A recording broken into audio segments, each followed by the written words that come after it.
ഛത്തീസ്ഗഡിൽ കന്യാസ്ത്രീകൾ അറസ്റ്റിലായ കേസിൽ NIA കോടതിയിലേക്ക് കൈമാറുകയാണ്. ദുർഗിലെ സെഷൻസ് കോടതി കന്യാസ്ത്രീകളുടെ ജാമ്യം നിഷേധിച്ചതിന് പിന്നാലെയാണ് കേസ് ബിലാസ്പൂരിലെ NIA കോടതിയിലേക്ക് കൈമാറിയത്. അർജുൻ പീതാംബരം ചേരുന്നുണ്ട്. അർജുൻ, പാർലമെന്റിലടക്കം വിഷയം കഴിഞ്ഞ ദിവസങ്ങളിലെ പോലെ തന്നെ ഈ ദിവസവും ഉയരുകയാണ്.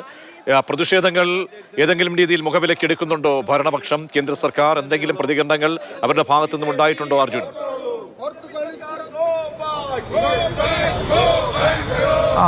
പ്രജീഷ്, പ്രതികരണത്തിൽ നിന്ന്, അതായത് ആഭ്യന്തരമന്ത്രിയുടെ ആയാലും ഭരണപക്ഷത്തെ അംഗങ്ങളിൽ നിന്നുള്ള പ്രതികരണങ്ങളിൽ നിന്നെല്ലാം തന്നെ കന്യാസ്ത്രീമാർക്ക് അനുകൂലമായിട്ടുള്ള നടപടി ഛത്തീസ്ഗഡിൽ ഉണ്ടാകുമെന്നാണ് പ്രതീക്ഷകൾ ഉണ്ടായിരുന്നത്. പക്ഷേ കാര്യം പ്രാവർത്തികമാകുന്ന സമയത്ത് അതൊന്നും തന്നെ ഉണ്ടാകുന്നില്ല. അതായത് ജാമ്യം നിഷേധിക്കപ്പെടുന്നു. അതെല്ലാം തന്നെ ഈ MP-മാർ അറിയുന്നത് അമിത്ഷായുമായിട്ടുള്ള കൂടിക്കാഴ്ചയ്ക്ക് ശേഷമായിരുന്നു. പിന്നീട് കൂടുതൽ സങ്കീർണമാകുന്ന രീതിയിലേക്കാണ് NIA കോടതിയെ സമീപിക്കാനെല്ലാം തന്നെ അവരോട് ആവശ്യപ്പെടുന്നതും NIA കോടതിയെ സമീപിക്കേണ്ട ഒരു അവസ്ഥ വരുന്നതും. ഇപ്പോൾ ഏറ്റവും പുതിയതായിട്ട് CBCയുടെ ഔദ്യോഗികമായിട്ടുള്ള പ്രതികരണം ലഭിച്ചിട്ടുണ്ട്.